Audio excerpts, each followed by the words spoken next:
But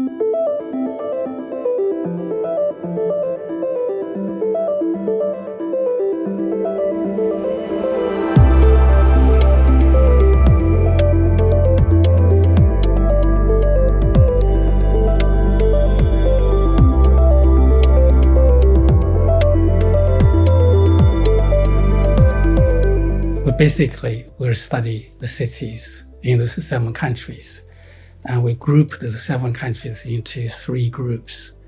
One is the so-called BRICS, the fast-growing developing countries, China, India, and South Africa. And we also have another group, the poor developing countries, Philippines, Bangladesh, Tanzania, and Rwanda. For each of the country, we have 2 case study cities, a large city and a small city. What we do is try to develop the research capacity between us and the developing countries, so the country teams can learn from each other and also to solve complicated issues. In Bangladesh, we are working on one of the world's most densely populated cities, Dhaka, and an overlooked secondary city, Khulna. Our neighborhood sustainability audit involves an in-depth study of neighborhoods, and we have surveyed nearly 2,000 health and educational institutions that will offer an insight into neighborhood level challenges and developmental needs. We are preparing a series of policy briefs based on our cross-country and comparative studies of neighborhoods, and we have a high hope that these policy briefs will lead the pathways towards creating sustainable, healthy, and learning cities and neighborhoods. We have a lot of understanding about sustainable cities related to environmental changes, in land shortages, but the developing country cities are quite complex systems. Each have a combination of rich and poor, and we can see gated communities, but there are also slums of poverty. So in the past, we feel the research tended to talk a lot about environmental change, about the urban sprawl, about poverty, but we don't really have a full understanding of the whole range of residents and the neighborhood in the cities. So this project is trying to understand the city better from inside with the neighborhood perspectives. Khulna is the prime city of the southwestern region of Bangladesh. The city hosts thousands of climate migrants every year from its region. As a result, Khulna's built-up areas are increasing at an average annual rate of 4.86% over the last 30 years. New settlements have emerged in the city outskirts, covering an area of nearly 17 square kilometers, and that is about 1/3 size of the city.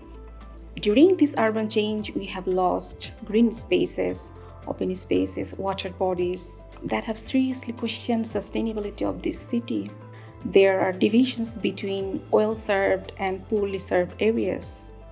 Neighborhoods located in the city's central part and the high-income neighborhoods have much better access to basic urban services in compared to the areas located at the city edge.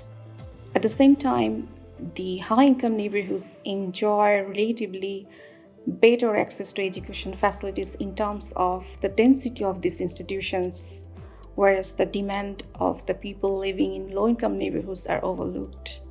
We have a lot of understanding about general terms, sustainable development, but sustainable development could be in social, economic, environmental, or governance sense.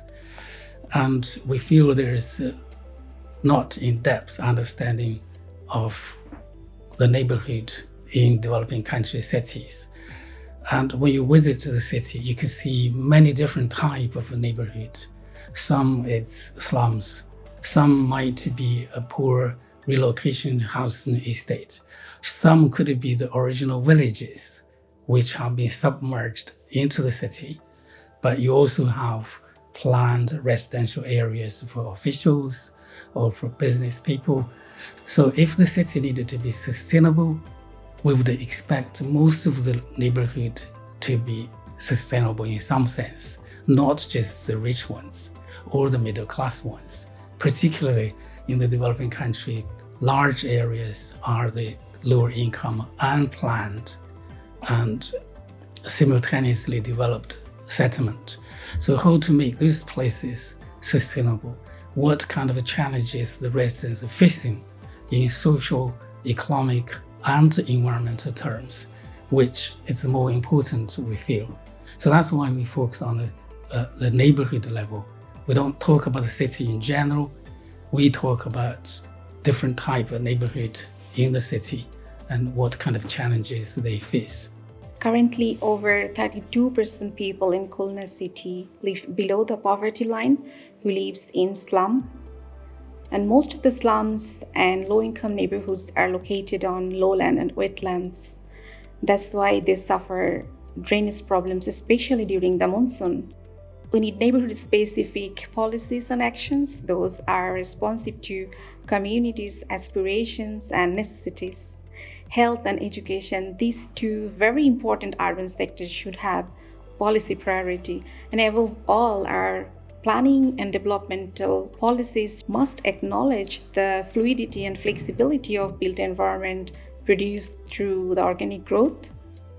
We try to understand what are the major problems so we can make recommendations for the local government and national government to try to do something in that area to improve the social economic side of sustainability to make the neighborhood more resilient. And we hope that these policies will help to create sustainable, healthy, and learning cities and neighborhoods, not only in Bangladesh, but also in Asia and Africa.